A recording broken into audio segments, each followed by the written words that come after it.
You know. Good evening, ladies and gentlemen. The time is now 6:07, and this Citizens Police Oversight Com- Commissioners meeting is hereby called to order.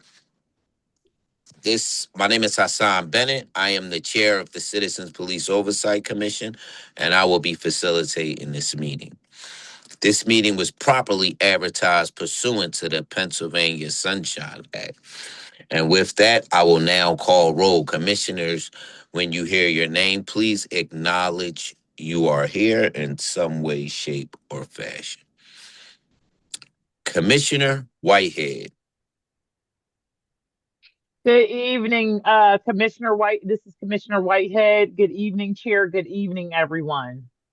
Good evening. Commissioner DeBose. Yes, Commissioner DeBose is present. Good evening to everyone and a happy new year to all.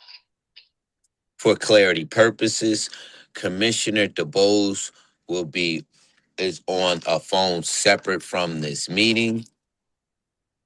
So please give her your time and patience as she joins this meeting via telephone.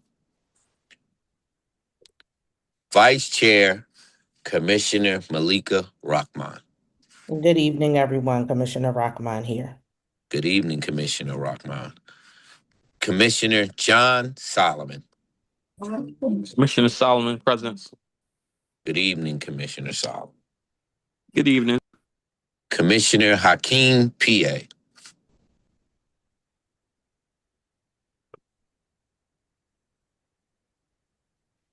Commissioner P.A.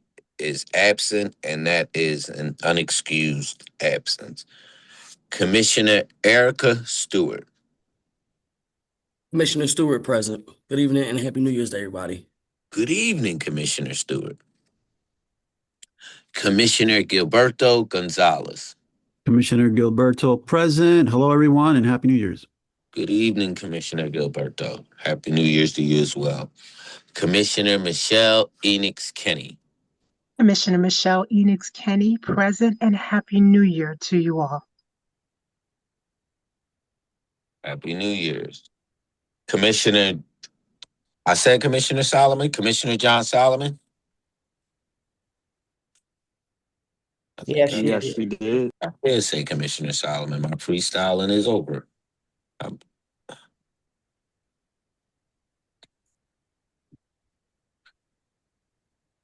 Oh, I forgot myself.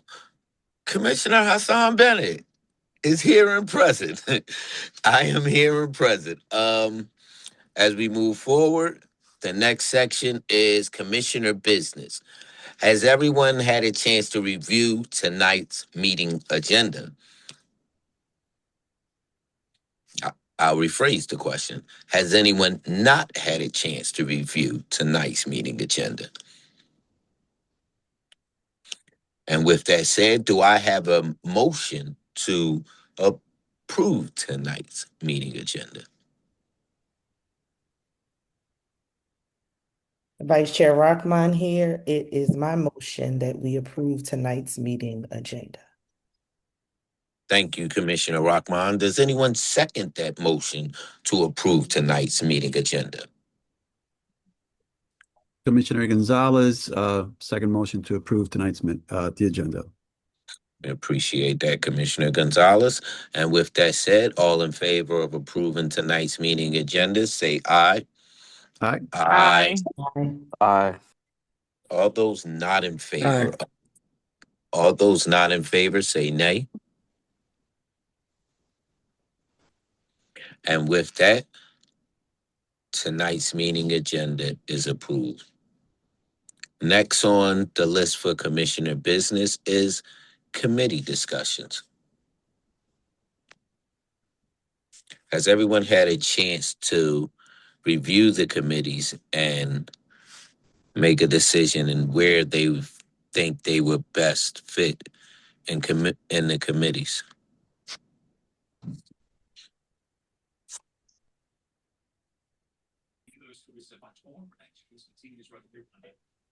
Has anyone not had a chance to I have not had a chance to look at it yet, but from what I remember from our last meeting, I think I was interested in the communications one.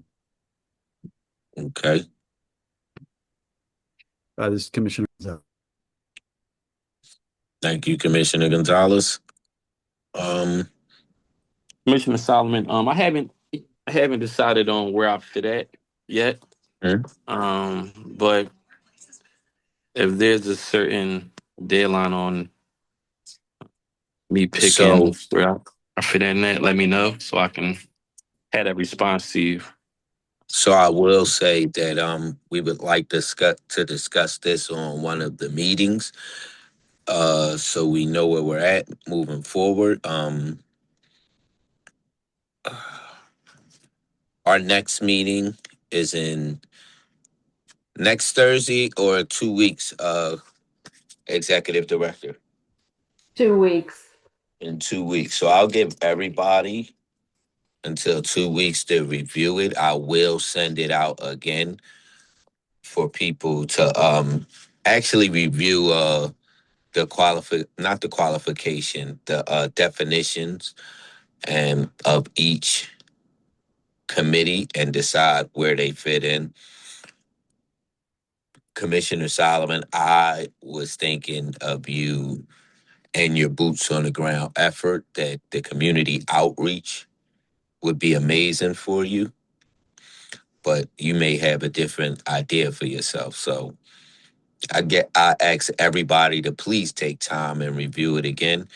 And during the next meeting is when we will ask you to volunteer or nominate somebody for said position. I am letting you know ahead of time, Commissioner Solomon. I do think, once again, that the outreach position is amazing for you, and I will be nominating you for that position in hopes to not only uh, your skills and your ability to network in the community benefit CPOC, but also so CPOC can benefit endangered kind as well. All right. I'll Your have your microphone is office going in in and out, Commissioner. 2 weeks. No, I was saying I appreciate us. Um, I'll I'll definitely be prepared when it's time to decide. Thank you. No problem. Commissioner Stewart, I will be nominating you as well, or suggesting that you join that committee as well. Um, I received Michelle, that. I received that. Commissioner Enix Kenny, I think the Internal Operation Committee would serve you as well as our Vice Chair, uh, Commissioner Malika Rahman. All right. I got a couple other people in mind for other positions, but for the flow of the meeting, I will ask, does anyone else have any suggestions or comments or questions regarding the committee of the Citizens Police Oversight Commission? So I do have one, just for the purposes of clarity and to ensure we have some order to this. With the nominations that you have suggested, I think that it would be wise for the commissioners who do have an interest prior to the next meeting on January 22nd, to at least send some type of correspondence to you and myself expressing what their interest is, so that when we come to the meeting on the 22nd, when this question is asked, the information can be properly provided and it doesn't seem like it's out of sorts and people are unsure and uncertain. Mm-hmm. Do you? I would agree, and that would also give us, once again, these. I think this would go into the well, not the governance, the internal operations committee of the Citizens Police Oversight Commission, but it would help us when you reach out to your fellow commissioners, it would help us find out who we are as commissioners and build us working together. So please feel free, please, if you have any ideas on where you fit in, please reach out to myself and Commissioner Rockman, and we may discuss it so that when we come to the next meeting, we're not long and drawn out about this process. All right? Chair, can you check your cell phone real quick?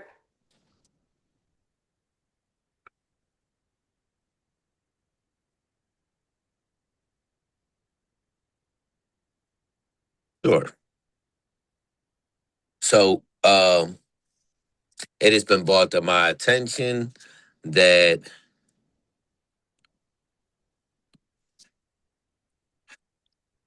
we will have to appoint the chair of each committee. You can volunteer, or I can appoint them. I don't want to. I don't want to take away your freedoms or make it seem like I'm just picking somebody. So I will ask that once we join as a committee and we decide who's in what committee, that committee decide who's the chair of that committee.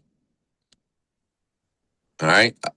Chair Brown. I'll Yes, or do I just pick?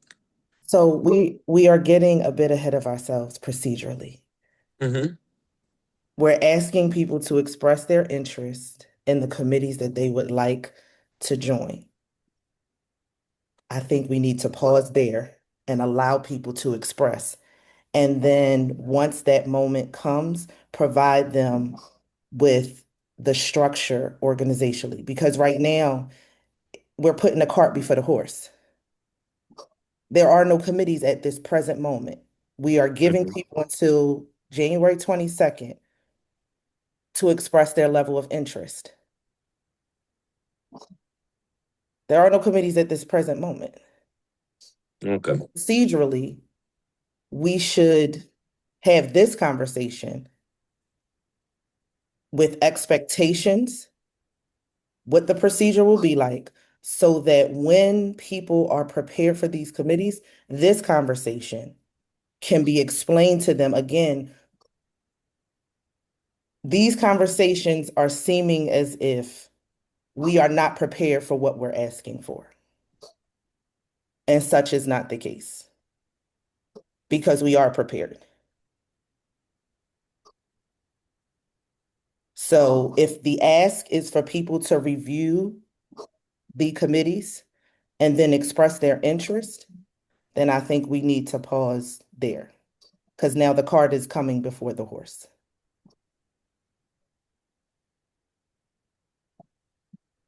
Does any other commissioner have? I understand what you're saying, Commissioner Rockman.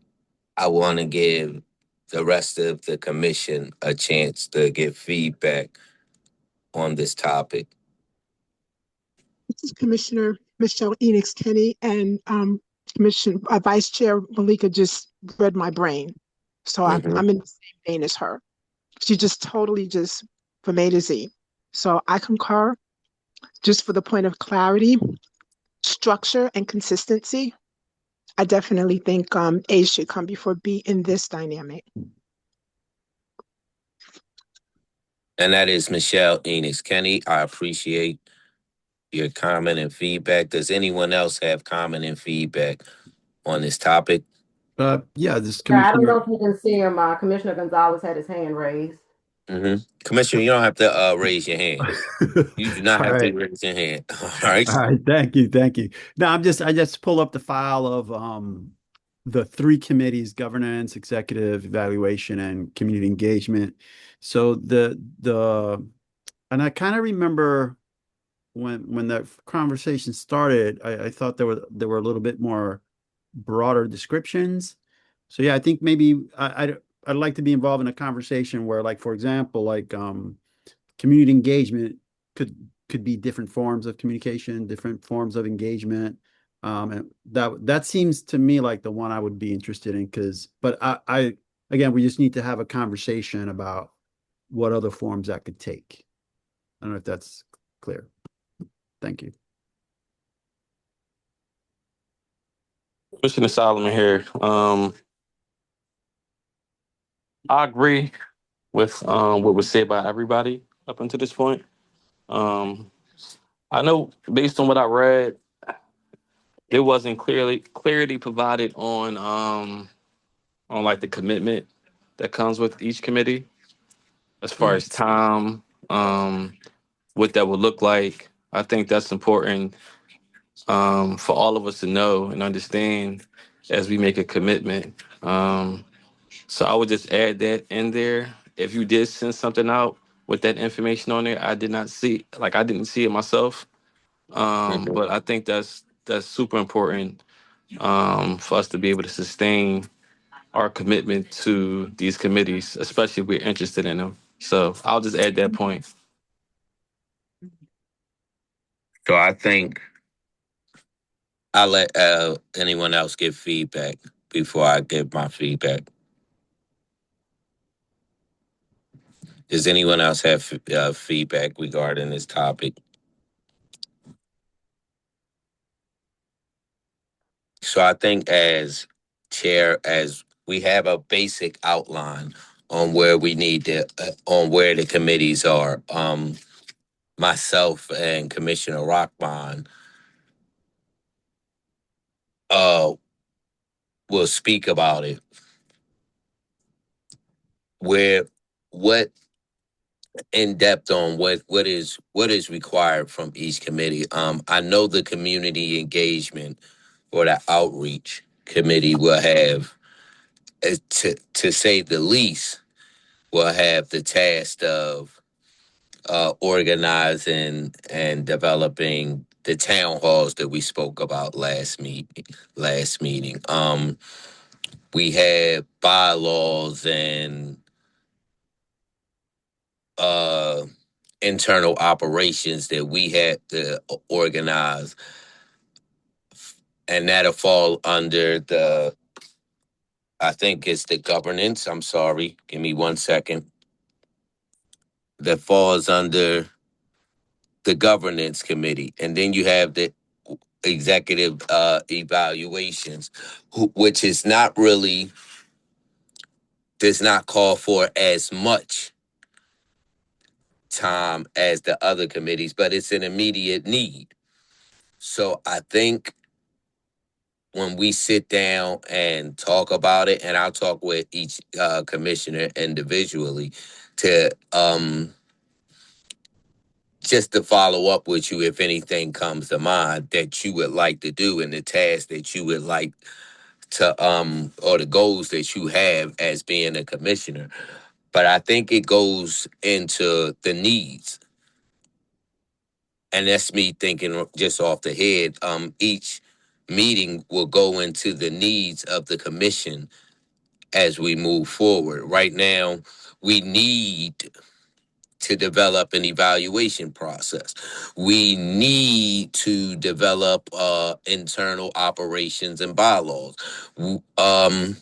We have a goal we need to get out into the community, but our goal is to implement and be active through town halls. So I think we just have to weigh our needs and options. And at some months, if you may decide as a committee that you need to move, you need to have more meetings. But we'll talk about what's the minimum or what's the standard of it uh, sometime between this meeting and the next, and get it out to the commission. Commissioner Rockman? Yes, Chair. Any follow up? Nope. I think that clarity will provide us an opportunity to maintain consistency and carry this out. So I would just focus on the clarity for now, and everything else will come from that. So thank you. I appreciate you. I appreciate you all. And with that being said, if there's no more comments or questions on this topic, I will now hand the meeting over to our executive director, Ms. Tanya McClary. Good evening, everyone. Good evening.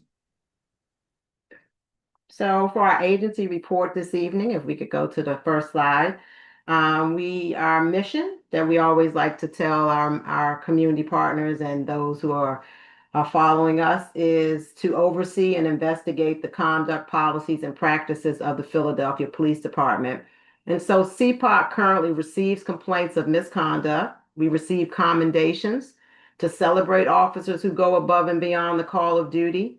We audit and monitor internal affairs, investigations, and policy and police disciplinary processes. We sit and vote on PBI panels at police discipline hearings. We conduct oversight of police shootings, analyze police data, develop policy recommendations and reports, and engage in outreach and training. Next slide, please. And so why is civilian oversight necessary? It protects human rights, promotes constitutional policing, increases public confidence and trust in the police. It builds bridges between law enforcement and the public, supports effective policing, ensures greater accountability, enhances risk management. And so I always like to lift up one of these pillars and kind of give an example. And so I'm going to go a little outside of the lane of CPOC to more broader law enforcement. And so I think that many of us have seen the outcry of the events that happened in the Twin Cities yesterday. Even here in Philadelphia, people are protesting the killing by ICE agents. And so one of the reasons why I think we can all agree with that outrage is just not the event itself, but because there is a lack of confidence between ICE and many of members of the community. And so when that happens, even if a shooting is justified or not justified, before we even get to that point, there's always going to be a level of scrutiny, always a level of community questioning the impacts of that agency because there is no trust. And so when we are out there monitoring police shootings here in Philadelphia, and you will hear about that from our senior investigator, Jeff Hussein, that is some of the reason why we are out there. So that if a shooting comes up in Philly and people want to take to the streets and express their concerns about it, that we can hopefully help answer some of the community's questions that may swell, may let community know that maybe this is not the moment to protest, or maybe it is, because there are a lot of open questions. And so when we're out there monitoring, that is one of the functions that we do, that if we can do it well, if we can do it in ways where we are helping the police department be more transparent, it does help build confidence and trust in the police department. So I wanted to take kind of a current event outside the city and then bring it back to our city and talk about our role in monitoring of police shootings here in the city of Philadelphia. Next slide, please. And so I'm going to turn it over to our investigations division, and Jeff, take it away and talk about police shootings, please. Thank you, Tanya. Can everybody hear me? It's all good? Can you get a little louder, Jeff? For some reason, your volume's kind of low. Okay.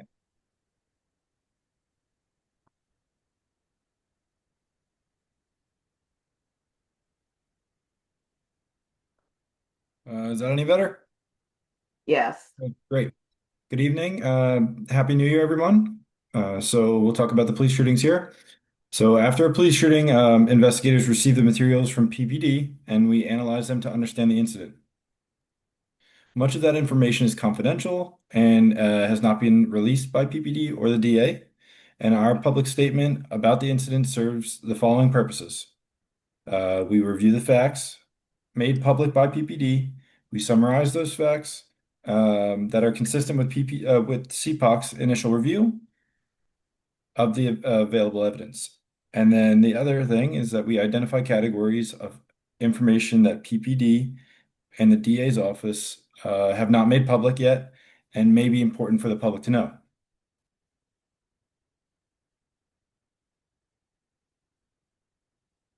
For the last month, December 2025, there was one police shooting at a person in that month.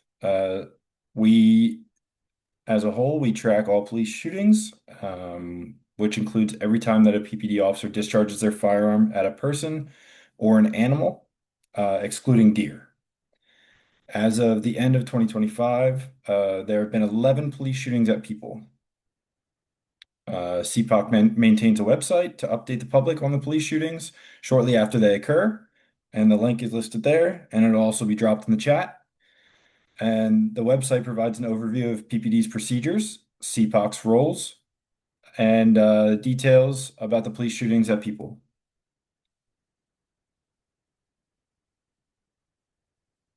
For the one shooting at a person in December, it was on the 31st. At approximately 3 a.m., officers in the 22nd District responded to a call involving a person screaming on the 1800 block of North Bailey Street. And upon arrival, officers heard yelling inside a home, and they began knocking at that house. After a few minutes, a child opened the door and called out to the officers for help. And upon entry, officers saw a man, later identified as Keith Freeman, holding a knife and standing over a woman that was on the ground inside. Mr. Freeman looked at in the officer's direction and he began moving towards the officers. Officers ordered Mr. Freeman to drop the knife, and then Mr. Freeman stepped onto a sofa in the direction of the officers while still holding the knife. Officer Nicholas Jones fired his duty weapon, striking Mr. Freeman in the chest. Mr. Freeman was transported to the hospital in critical condition and remains in critical but stable. No injuries were reported in the home. No injuries were reported by the woman in the home or the officers on the scene. I do believe there was a cut to a hand, but it was prior to any officer involvement. So we're kind of specifically talking about no additional injuries in terms of the officer's involvement. Mr. Freeman is a 31-year-old black man, and Officer Nicholas Jones is a 26-year-old black man. He's assigned to the 22nd District and has 4 years of service. Here we have a short clip, a news article from the shooting. At Raising Cane's, we focus on making the most craveable chicken finger meals, getting them right every time. Summer camp at Woodward, where play gets sweaty, sketchy, and real. Where coaches push courage, not. Man is in critical condition tonight after a police officer shot him inside of a North Philadelphia home. This all unfolded shortly before 3 in the morning on North Bailey Street. NBC 10's Shair Arias has been on top of this story all day. She joins us live from police headquarters with new information. Shair? Fred, this morning there were so many unanswered questions, and police released some more information just shortly today. And one of those items was that they said the reason why police was even there to begin with, they said that they responded to a call about a domestic dispute. And like you said, now that man who was shot by police is in critical condition. How do you feel that this happened on your block? Unacceptable. That's how Donna Marie Jones feels about what happened next to her home on New Year's Eve. Just before 3 a.m., 2 police officers responded to a call about a person screaming inside this house on Bailey Street in the city's Strawberry Mansion area. Once they arrived, police say a child opened the door and officers entered the home. According to the preliminary information, they found a 31-year-old man standing over a woman with a knife in his hand. Officials say police ordered the man to drop the weapon, but he did not obey. Instead, according to police, the suspect jumped over a sofa while still armed and headed towards the officers. That's when police say one officer shot the man in the chest. Investigators were seen this morning canvassing the area, knocking on doors and trying to speak with neighbors. Donna lives just a few feet away. She says she's shocked this happened near her home, especially on New Year's Eve. Did you know the people that live in the home? No, not at all. I didn't know someone was in there at all. Per Philadelphia police policy, the officer that shot the man was placed on administrative duty. That while this is still under investigation. In Philadelphia, Shaira Arias, NBC 10 News. man is in critical condition today.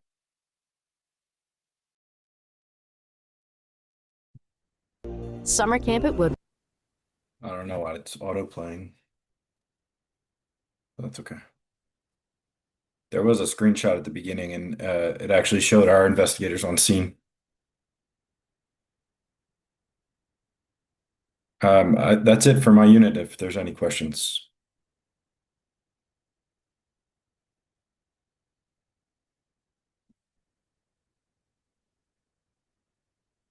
Okay, thank you, everyone. So we'll now turn to the Outreach and Training Division. All righty. Good Thursday evening, everyone. My name is Talia Grimmage. I am the Director of Outreach and Constituent Services for CPOC. Happy to give some updates from this unit. We can go to the next slide.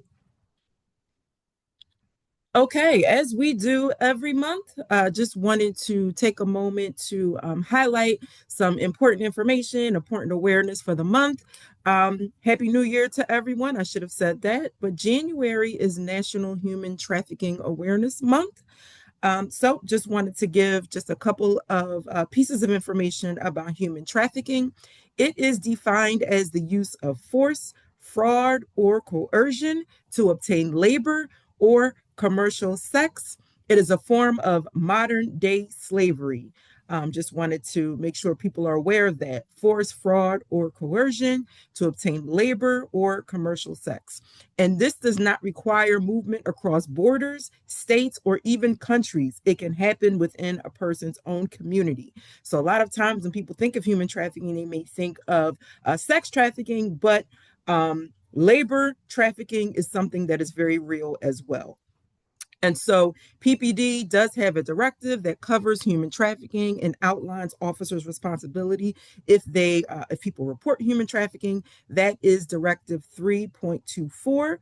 If you would like to take a look at that, it is PPD Directive 3.24.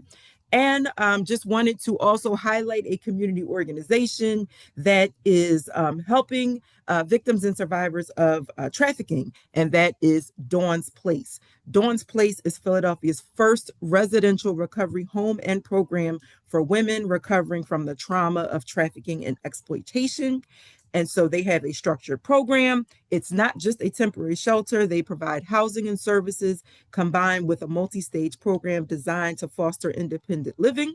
They have specialized therapy. Dawn's Place offers access to specialized sexual trauma recovery therapy in individual and group settings, as well as therapeutic activities. And they have a continuum of care. Graduates who need additional time may qualify for extended housing services in their aftercare home, which is called Teresita House. And so if anybody on tonight or if anyone knows of someone who may need immediate help, there is an anti-trafficking hotline that can be reached by calling 1-888-3737-888 or texting the hashtag hash or pound, depending on how old you are, you might call it a pound, 233733. Next slide, please. Yes, and of course, we all know January is the month where the entire nation is celebrating MLK Day of Service. It is very customary for places to shut down and encourage employees or encourage people to go out and engage in a day of service, volunteering in honor of Dr. Martin Luther King Jr. and his legacy.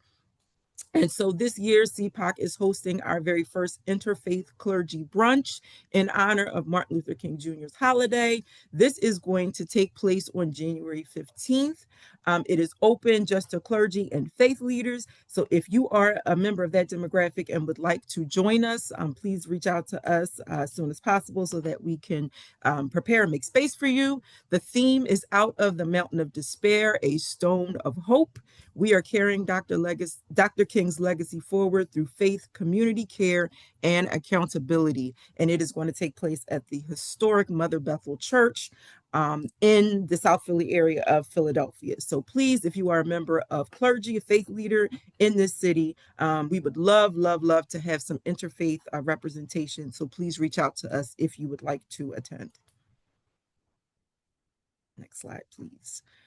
Yeah, so just to highlight some of the things that have been going on this month, previous month, that the outreach efforts of the agency. CPOC participated in the American Council on Germany Philly Immigrant Tour.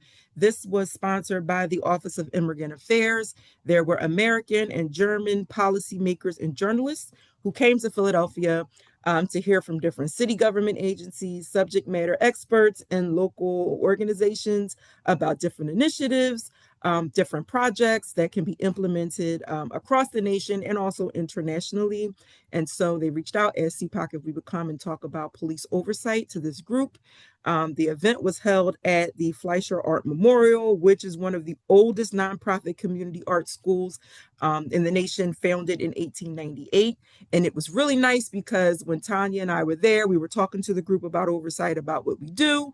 There was a woman who was a doctor visiting from Dallas. She was a part of the group, and she recognized Tanya and remembered one of the oversight initiatives that she participated in and created when she was doing oversight in Dallas. So it was nice to see her again and to make that connection that Tanya is now here with us in Philadelphia. Next slide, please. Thank you. Okay, so one of the things we also participate in is the Philly Policy Forum. It's called PCCP, and what they do is they host discussions and luncheons held every month between September and June. And they have different lunches where they invite people from all over the city, policymakers, people that are executive directors or leaders of different agencies, organizations, groups. And in December, the luncheon featured State Rep Joanna McClinton, who is the Speaker of the PA House. And so the Philadelphia Committee on City Policy informs and engages citizens, civic leaders, and its members on the policies and initiatives to address key issues facing the city. PCCP serves as a bridge, between government, nonprofits, and private and philanthropic sectors, as well as being an important social connection for their diverse members and participants. We have a member of our staff, Allison, who is very familiar and works with PCCP, and many of us are CPOC staff and CPOC commissioners have attended many of the events hosted by PCCP. Next slide, please. Myself and our deputy executive director, we attended a job and resource fair that was held by the city's Office of Reentry Partnerships. If you are unfamiliar with them, ORP, they support individuals who are transitioning from incarceration back into society. They provide services such as services that reduce recidivism, promote community reintegration, enhance opportunities for formerly incarcerated individuals to help them succeed in their personal, professional, and social lives. So this was a two-part. It was a job fair, but it was also an opportunity for different resources to be presented to people who are transitioning from being formerly incarcerated. And so we understand as an agency that oftentimes people who have been justice involved have to interact with law enforcement a lot differently from some others. So we wanted to be there just to introduce ourselves, but to provide some resources to people, to talk to them about what their rights are, if they encounter police officers, if they're allowed to record police officers, and the differences between a stop, a frisk, and some of those things that people may hear when they have some police encounters. We also gave out some not reaching pouches just to reduce encounters during traffic stops. And it was interesting because oftentimes people would walk up to the table and they would see our title and they would go to walk away and we'd have to say, nope, wait, we are not the police department, we are civilians. And then we just talked a little bit about who we are. Definitely encourage them that we are a resource if people would like to file complaints, if they have some interactions that they felt were, they didn't go the way they should have, because we understand that sometimes when you've been justice involved, you may be reluctant to report something or file a complaint. So it was nice to be able to just tell people that we are out there as an option and that we are not police officers, we are civilians who are promoting transparent policing in the city. Next slide, please. Yeah, so This is just expounding on what I just said. Justice-involved residents often have to interact with police differently. And so this can be for many reasons. Police contact can violate probation or parole violations. So people may don't want to risk being rearrested. Past contact may make residents anxious about reporting crimes when they witness them, or reluctant to come forward if they are victims of crimes themselves. They may worry that simple interactions can escalate once officers realize that the resident has been justice involved. Residents may be fearful of reporting police misconduct due to previous contact with the criminal justice system, and they may feel that they may be blamed for unrelated incidents if they don't participate in investigations or answer questions from law enforcement. These are just some of the reasons that people may be reluctant once they've been justice involved. So it is really important for us as an agency to make sure that we are talking to residents, telling them about who we are, that we are an option and resource for people, and specifically that if they want to file a complaint or reach out to us, they can do so anonymously. They don't have to give us their contact information if that remains a concern for them. Next slide. Okay, and as we do all the time, these are the dates for the CAP PBI hearings. So if you are interested in attending one of these hearings, the CAP's complaints against police, they are complaints that have hearings scheduled that originate from a complaint from a community member. Those are open to the public. If you would like to attend one, you can call this number on the screen prior to 10 a.m. just to be sure that the hearing is still happening for that day. You have to enter through Broad Street. Of course, let security know that you are there for a PBI hearing. They take place at police headquarters right on Broad Street. And so if you have never been to a PBI hearing, you can think of it just like any other court case where you have the department advocate. They act as the prosecutor and will talk about the charges. The police officer who is alleged to have acted improperly is there with their fraternal order of police attorney. They act as a defense attorney, and they will give a defense evidence or testimony in support of the police officer. And the PBI panel is comprised of one CPOC member and two high-ranking members of the police department. And the three people on the panel are looking for two things. Number one, you're looking to see if the police department had a policy that prohibited the alleged misconduct. And number two, if that misconduct occurred. And then you decide on your own, independently of each other. Your verdict does not have to be unanimous. You would decide what you thought. You would write out what you believe the discipline should be, or perhaps you believe that the conduct did not happen and the officer is exonerated. You would write that down, and that would go to the police commissioner to make a determination on what he or she believed would be the best outcome for that case. So it's a very interesting process, very important process in, when it comes to police misconduct. And here are all the dates that are open to the public. So if you'd like to come, you are more than welcome to, as long as you don't interrupt the proceedings, of course, but there is space in the room for people to observe.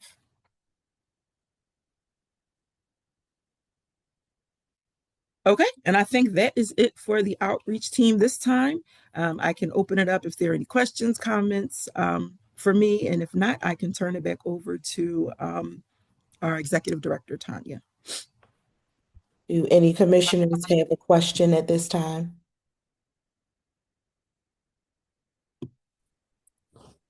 No.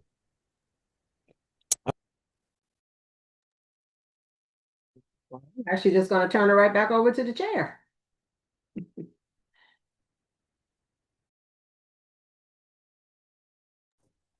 Thank you, thank you, thank you. And once again, it is that time of meeting again.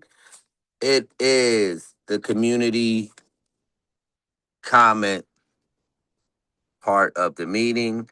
I ask you to please raise your hand or prepare your comment in the chat while I am reading the colloquy. Understand this colloquy will be read verbatim. That means line for line. So there's no discrepancy from meeting to meeting without announcement prior. So with that being said, here we go. 1 second.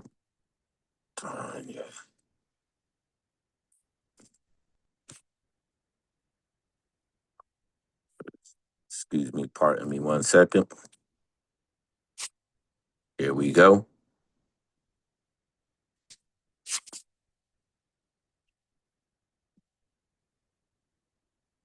I don't have it in front of me on the other computer, so here we go. We welcome public comment and feedback. Please address your comments to myself, the chair. If you would like to speak, please provide your full name. We will not be unmuting anonymous participants. If you are a member of the media, please identify yourself as such. You can indicate that you would like to speak by raising your hand and sending a request to the meeting host in the chat. You may also submit public comments through the chat. You will have 3 minutes to address the commissioners. I will keep time and notify the board when the 3 minutes have elapsed.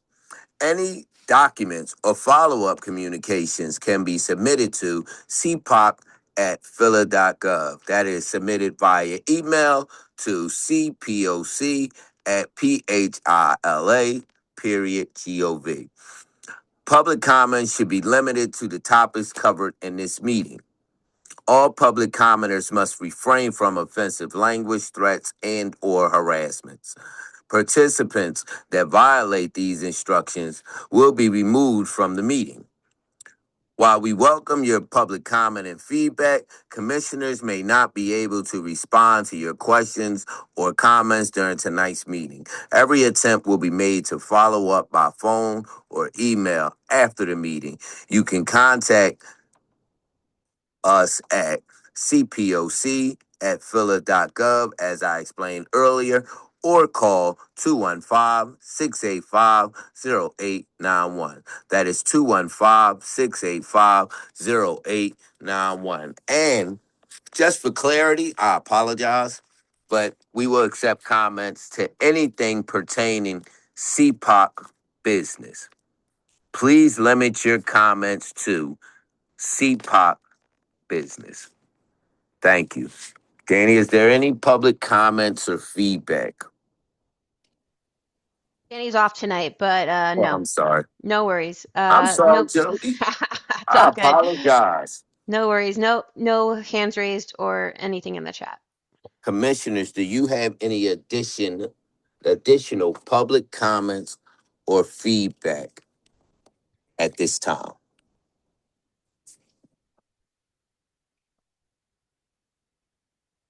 Okay. And with that being said, do I hear a motion from any commissioner at this time?